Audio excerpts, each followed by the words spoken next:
would like to welcome all of you to our second expedition into the events of September 11th and a transparent and open and public forum for the American people to see, unlike much of what took place with the proceedings of the 911 Commission.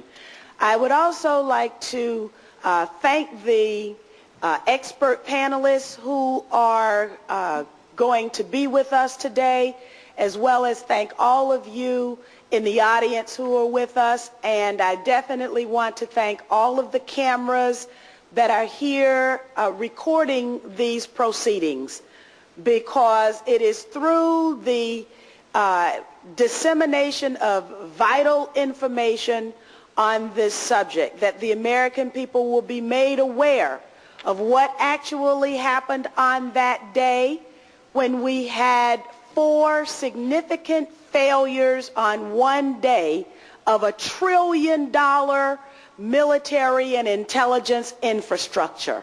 I don't think that that is certainly a possible thing to have happened. It's quite a coincidence if it is.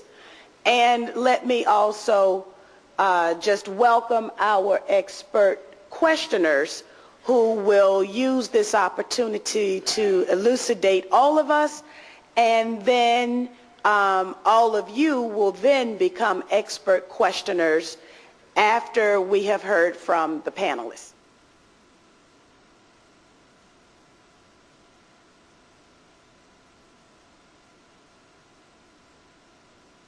Good afternoon. I'm David Griffin. There have been 2 main theories about 9/11, each of which is a conspiracy theory. The official conspiracy theory says that the attacks were planned and carried out entirely by Al-Qaeda. The alternative theory says that the attacks could not have succeeded without the involvement of forces within our own government.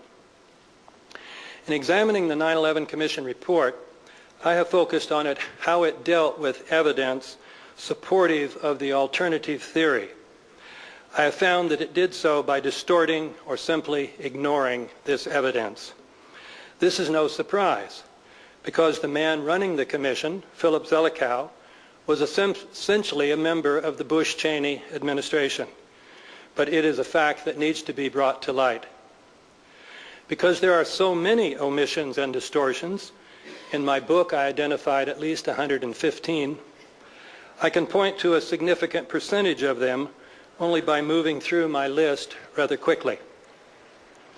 I will begin with the question of how hijacked airliners could have struck the Twin Towers. The Commission's answer was the third answer we have been given to that question. The first answer, given by military leaders the first few days after 9/11, was that no fighter jets were sent up until after the Pentagon was struck. The second answer was contained in a timeline put out by NORAD on September 18th, 1 week after 9/11, in which it stated the times at which it had been notified by the FAA about each flight, and then the times at which it had fighters sent up. The Commission failed to mention this change of story. With regard to Flight 11, the Commission claimed that the military received notification about its hijacking 9 minutes before it struck the North Tower. The military was unable to intercept it, however, because Colonel Marr, the head of needs, NORAD's Northeast sector, had to telephone a superior in Florida to get permission, and this call took 8 minutes. The Commission, besides failing to ask how such a call could take so long, also failed to point out that according to Department of Defense procedures, the call was unnecessary. With regard to Flight 175, the Commission claimed that the military received no notification about it until after it had struck the South Tower. But NORAD, in its September 18 timeline, had said that notification had been received at 8:43, a full 20 minutes before the South Tower was struck. So if the Commission's news story is true, then NORAD officials were either lying or their memories were so bad that they got confused 1 week after the events. The Commission, however, failed to press this question. Whenever there is a crisis, the FAA sets up a teleconference with the military. Information about Flight 175's hijacking, it would seem, should have come to the military by means of this teleconference. The Commission, however, claimed that the FAA did not set up this teleconference until 9:20, 17 minutes after Flight 175 had crashed into the South Tower. In making this claim, however, the Commission failed to mention a memo from the FAA's Laura Brown, which said that the teleconference was established within a few minutes after the first tower was struck, which would have been about 8:50. The memo also said that the FAA conveyed information about all flights of interest, which would have included Flight 175. Commissioner Richard Benveniste read this memo into the Commission's record during a hearing in 2003. But the Commission's final report pretends that this memo did not exist. The Commission's claim about the military's ignorance of Flight 175 also ignores a story involving Captain Michael Jelinek, a Canadian who on 9/11 was overseeing NORAD headquarters. According to this story, Jelinek was on the phone with Needs as he watched 175 crash into the South Tower and asked, "Was that the hijacked aircraft you were dealing with?" To which Needs said, "Yes." Some more omissions and distortions involve the question of why the Twin Towers collapsed after being struck by the airliners. The Commission failed to mention that prior to 9/11, fire had never caused steel frame high-rise buildings to collapse, even when the fires were much bigger, hotter, and longer lasting than the fires in either tower. It did not mention, in other words, that all previous collapses had been caused by carefully placed explosives in a process called controlled demolition. The Commission also did not mention that the collapse of each tower had at least 10 features characteristic of controlled demolitions. For example, each collapse began suddenly, came straight down, occurred at virtually free fall speed, and produced an enormous amount of dust, which happens when explosives pulverize concrete into tiny particles. Each collapse was also total, with each 110-story building collapsing into a pile of rubble only a few stories high. How such a total collapse could occur if explosives were not used is a complete mystery, because the core of each tower consisted of 47 massive steel columns. The main explanation for the collapse is a pancake theory, according to which the floors above the hole created by the impact broke loose from the columns and fell on the floor below, thereby starting a chain reaction. But if this is what happened, the core columns would have still been sticking 1,000 feet into the air. The Commission handled this problem by simply denying the existence of these core columns, saying the interior core of the buildings was a hollow steel shaft. Another standard feature of controlled demolitions is, of course, the occurrence of explosions. The oral histories recorded by the New York Fire Department, which were finally released this past August, contain dozens of testimonies about multiple explosions in both towers, which reinforce previously available testimonies. Although the Commission had access to these oral histories, it did not quote any of them. This is too bad, because the authors of the Commission report obviously liked colorful quotations, and the oral histories contain some pretty good ones. For example, firefighter Thomas Turilli, referring to the South Tower, said, "It almost sounded like bombs going off, like boom, boom, boom, like 7 or 8. Paramedic Daniel Rivera, describing what he called a frigging noise, said, "Do you ever see professional demolition where they set the charges on certain floors and then you hear pop, pop, pop, pop, pop? That's exactly what I thought it was."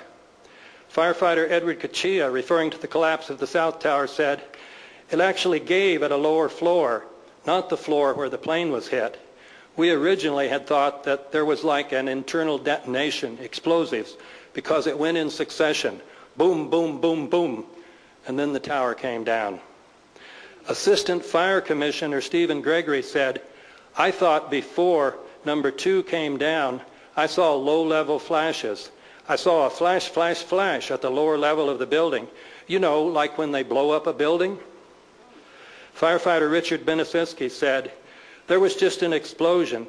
It seemed like on television when they blow up these buildings.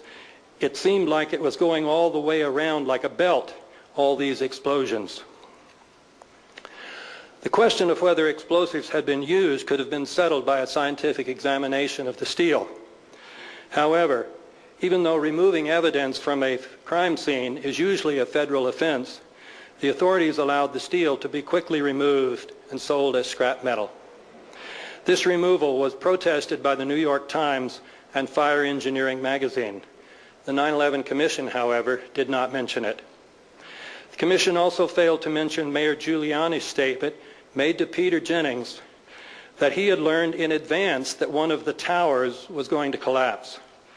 The Commission did not, therefore, need to ask Giuliani why anyone prior to the collapse of the South Tower would have expected it to collapse, given the fact there was no objective evidence or historical precedent for such a collapse. The Commission also did not mention that the CEO of the company that was in charge of security for the World Trade Center was Wirt Walker III, the President's cousin, or that Marvin Bush, the President's brother, had been one of the company's directors. The Commission also omitted many vital facts about the collapse of Building 7. This collapse is especially important because the collapses of the Twin Towers are usually attributed partly to the impact of the airplanes, but Building 7 was not struck by a plane, and yet it collapsed in essentially the same way, showing all the signs of a controlled demolition. The Commission did not mention these facts. It also did not mention that firefighters were removed from Building 7 several hours in advance because someone spread word that it was going to collapse, even though there were, according to all available photographs, fires on only a few of this building's 47 floors. The Commission again could have included some interesting quotations from the 9/11 oral histories. For example, DeCosta Wright, a medical technician, said, "I think the 4th floor was on fire. We were like, are you guys going to put out that fire?" Chief Thomas McCarthy said, "They were waiting for 7 World Trade to come down. They had fire on 3 separate floors, just burning merrily. It was pretty amazing, you know. It's the afternoon in Lower Manhattan. A major high-rise building is burning, and they say, 'We know.'" But the Commission says nothing about this decision not to fight the fires based on advance knowledge that the building was going to collapse. The Commission also did not mention that Larry Silverstein, the building's owner, said on a PBS show that he and the fire department commander decided it would be best to pull the building, after which we watched the building collapse. I remember getting a call from the fire department commander telling me that they were not sure they were going to be able to contain the fire. And I said, you know, we've had such terrible loss of life. Maybe the smartest thing to do is pull it.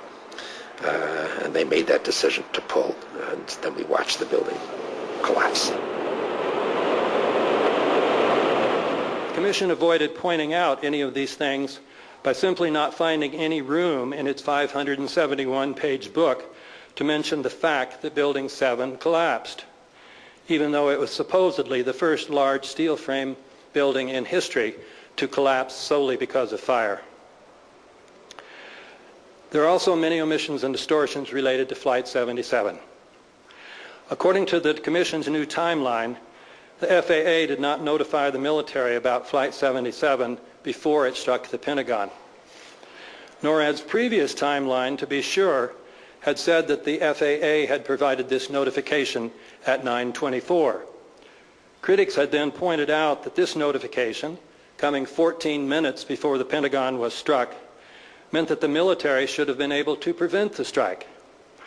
The Commission's new story avoids this problem by simply declaring NORAD's earlier statement incorrect, again ignoring the question of whether NORAD officials had been lying or were simply afflicted by terrible memories. Another problem for the Commission's claim is that there were 3 teleconferences going on by then.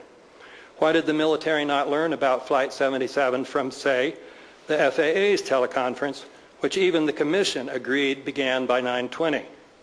Because, we are told, the person at the National Military Command Center in the Pentagon who was assigned to this teleconference found it worthless and hence didn't pay attention. This account, however, ignores Laura Brown's memo, which reported that the FAA had connected with both the Pentagon and NORAD, with which the FAA shared real-time information about all the flights of interest, including Flight 77. Her memo said, in other words, that the FAA had told the military about Flight 77 long before 9/24. Commissioner Benveniste commented on the significance of this statement at the hearing in which he read the memo into the record.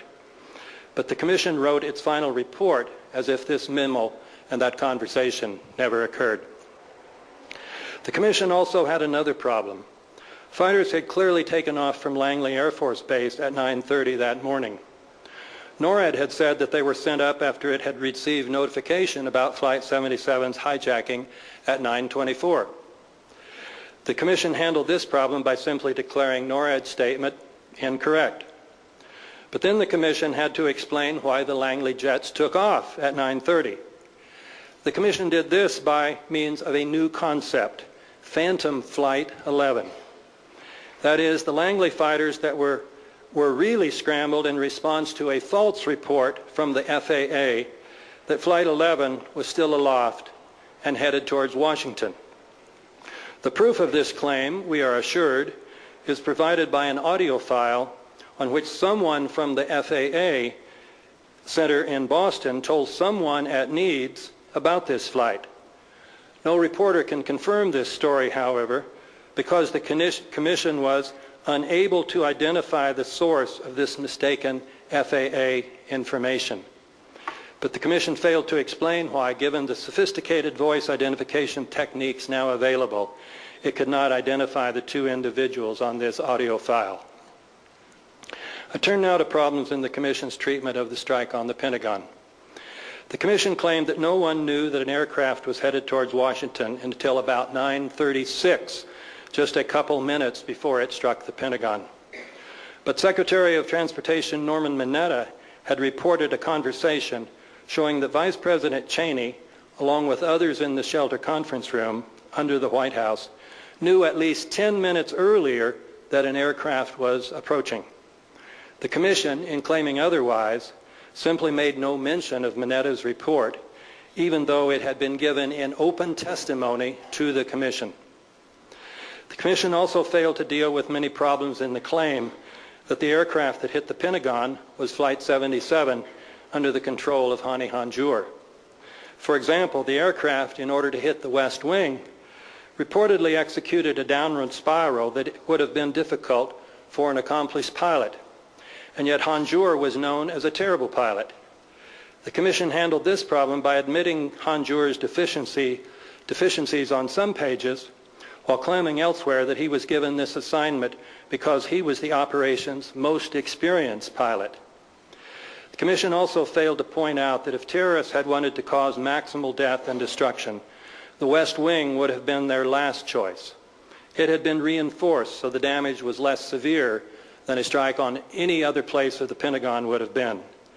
It was still being renovated, so relatively few people were killed.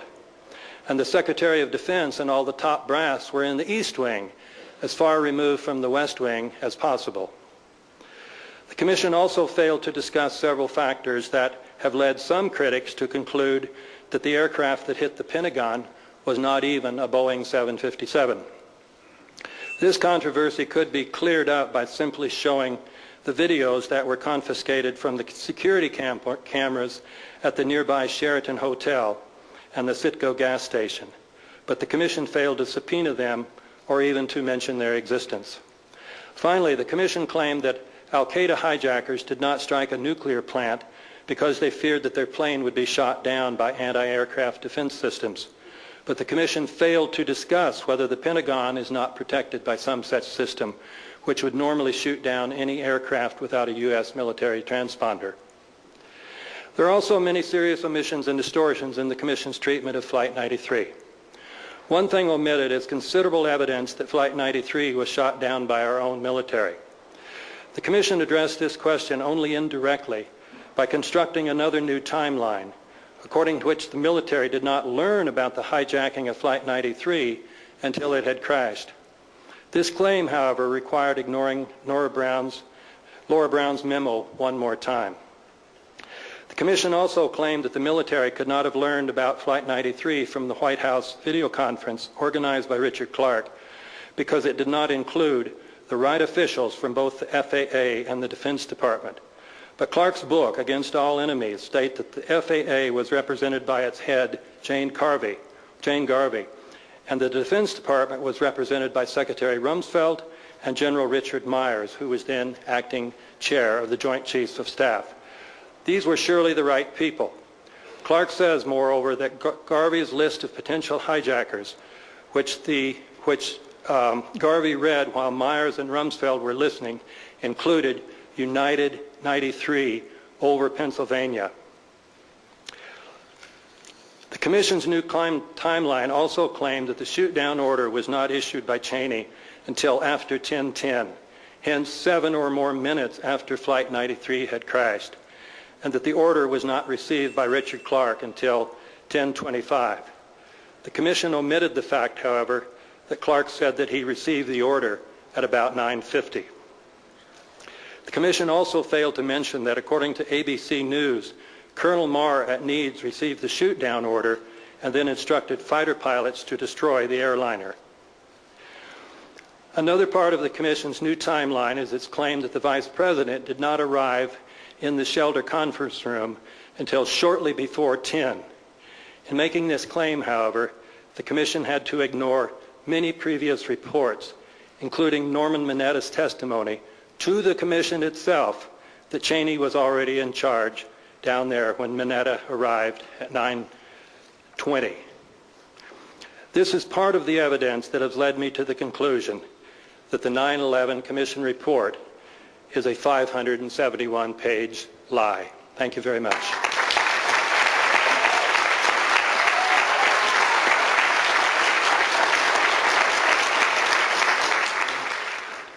Well, thank you, Professor Griffin. My question is very short. I think your research speaks for itself abundantly.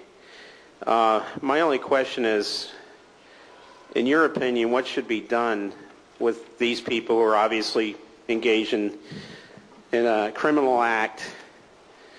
And I have to point out that there's people in the mafia who are serving long federal prison sentences for crimes that had much less evidence and were far more circumstantial than what I think you've discovered in your research. So here we have the same bunch, the Bush gang, that was responsible for Iran-Contra and the subsets of BCCI and the SNL scandals, the same group that stole the 2000 election in Florida, and post 9/11, the same group that took this nation to war based on lies and now have participated in population decimation in New Orleans, Louisiana, and Mississippi. Based on that, what do you think? Should RICO come into play, the Racketeer Influence Corrupt Organizations Act, at the very least, and at the very most, charging these people with what my gut feeling is that they committed treason against the United States of America?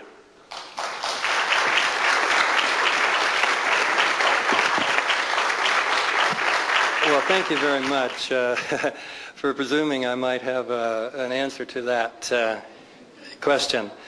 But there is an answer where we can start anyway. It's for our Congress and our press to start doing its job. And so we can hope that what's going on in this room today is a start. And obviously, if anything is ultimately to be done, you have to have a prosecutor who has subpoena authority, the authority to offer lowerlings a deal in order to name the ones at the top. you have to put people under lie detector tests. In other words, you have to treat 9/11 like what it was, like a crime. I guess I'm interested in how you answer people who say that if there was widespread U.S. government support for this, there would have had to be so many people involved, in the hundreds perhaps, that the overweening fear would be that there would be one honest American among them to blow the whistle, or at least to scream that a crime had been committed ex post facto. Could you tell me how you answer such critics? Well, I think there are many layers of answers. First of all, my focus today, of course, was not on the crime itself. It was on the cover-up, and just saying that the 9/11 Commission report ignored and distorted an enormous amount of evidence. But of course, the obvious inference is that when you engage in such enormous lies and so many lies, then you must be covering up very high crimes. So it does suggest that they're covering up crimes at the highest level. So your question, Ray, is certainly well taken. I would say one level of explanation is that in operations of this sort, and I'm no expert, but this is what I hear, is that really relatively few people have to have the whole picture, that people in different departments and different underlings know only a certain part. Here's what you're supposed to do, and then you're told, and now you're to keep your mouth shut.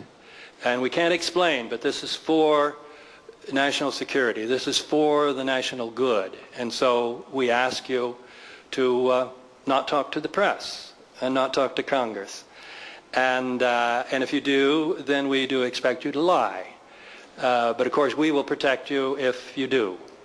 But then if you don't, if you go beyond the bounds, there's going to be some nut who's going to be very upset with you. And I'm just not sure, Joe, that we can protect your wife and kids. So do you think if you were Joe, you would go forward, particularly when there's nobody at the national level saying, please come forward, tell us what you know. And the press is not asking you, please come forward, tell us what you know. No, anybody who speaks up is ridiculed by the press as engaging in, outlandish conspiracy theories and so on. So there is not a climate to encourage people to come forward. That said, there are some people who have been trying to come forward. There are some FBI people who want to tell that they had very precise knowledge about the attacks ahead of time, but they have been muzzled and threatened with jail and who knows what if they speak. And so I don't think it's implausible that thus far the lid has stayed on. David, I'd like to commend you on two excellent books analyzing 9/11 and some great analysis. And I think it's important for all of us here on the panel and for you, because we might be reaching a new audience on 9/11 that we all introduce ourselves and say what we've written, because there might be people going, who was that guy? Where do we find out more? David, what are the titles of the two books you've written about 9/11? The first one is called The New Pearl Harbor, Disturbing Questions About the Bush Administration and 9/11. And the second is called the 9/11 Commission Report, Omissions and Distortions. David, of course, I've written a book about 9/11 too, and I've had some interesting experiences with mainstream press, reviewing or not reviewing or ignoring my book. I found it interesting that New York Times had a copy of my book FedExed overnight the day it was published. They haven't said a word, neither has the Washington Post. What has been your experience with the major media's reception of your books, given that we all know in this room that they contain damning evidence that somebody should pay attention to? How have your books been treated by the corporate powers that be? They've been ignored entirely, almost entirely. Now in England, the first book did get a 3-page spread complete with photos of the World Trade Center and all that. And it just happened that I was going to be in England, and that landed me a shot on the Richard and Judy show, which is the British equivalent of Oprah. They have a book anything at all. And obviously, it's the place to go. I mean, Bill Clinton looked and said, well, obviously David was on there, so he went on a few weeks later. I'm starting to get a few publications. One week, just the same week, I hit two publications you might consider somewhat at the opposite end of the spectrum. One of them was called Zion's Herald, and the other one was called Hustler magazine. It's something I hadn't heard of before, but it was interesting. They were the only ones. I tried some what you might call respectable magazines, and they would not answer my letters. Then a few weeks ago, the LA Times magazine ran a little interview with me, and it was unbelievably well done. So this was actually the first positive treatment in a mainstream publication. So it may be that things are changing. One other thing that ABC a couple weeks on 9/11 put out some shows on ABC National Radio, and I had a 2.5-minute spot on that. So that's about it. Very quick 5-second follow-up, David. Why do you think the mainstream media won't touch the truth about 9/11? Well, as you know, that's a very big question. It has to do with a combination of cowardice, co-optation, and complicity, and corporations, the 4 C's. What was the fourth one? Cowardice, co-optation, what, David? Complicity and corporations. Yeah. Actually, I just made that up. I just. Bravo!